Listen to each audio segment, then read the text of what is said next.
মালদা জেলা আইনি পরিষেবা কর্তৃপক্ষের উদ্যোগে শনিবার মালদায় বসল চলতি বছরের দ্বিতীয় লোক আদালতের আসর। এদিন লোক আদালত বসে মালদা জেলা আদালত চত্বরে। লোক আদালতে দেওয়ানি ও ফৌজদারি মামলা মিলিয়ে মোট 6576টি মামলা নিষ্পত্তির জন্য পেশ করা হয়।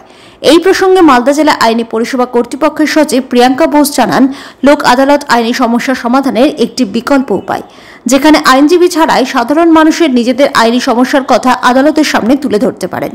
লোক আদালতে জমি জমা, উচ্ছেদ, বিবাহজনিত সমস্যা, ইলেকট্রিক বিল, ব্যাংক সহ বিভিন্ন ধরনের দেওয়ানি ও ফৌজদারি মামলার নিষ্পত্তি হয়। সেই নিষ্পত্তির জন্য আজ দেওয়ানি ও ফৌজদারি মিলিয়ে মোট 6576টি মামলা নিষ্পত্তির জন্য লোক আদালতে পেশ করা হয়েছে।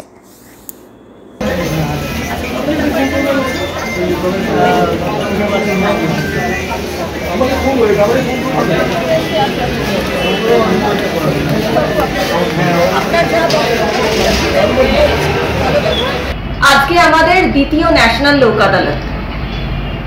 আমাদের ন্যাশনাল লোক আদালত হচ্ছে মামলা বা আইনি সমস্যা সমাধানের একটি বিকল্প উপায়, যেখানে মানুষ আইনজীবী ছাড়াই নিজেদের সমস্যা কোর্টের সামনে তুলে ধরতে পারে।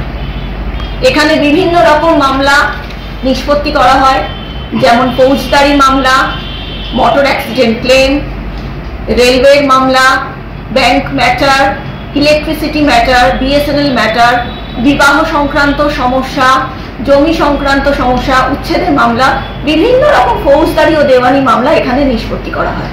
এবার আমাদের প্রি লিটিগেশন মানে যেটা মামলার পূর্ববর্তী যে সমস্যা, সেগুলো হচ্ছে 5316টা, এবং পোস্ট লিটিগেশন মানে পেন্ডিং মামলা যেগুলো রয়েছে সেগুলো হচ্ছে 1270। মোট 6586টি মামলা রেফার করা হয়েছে।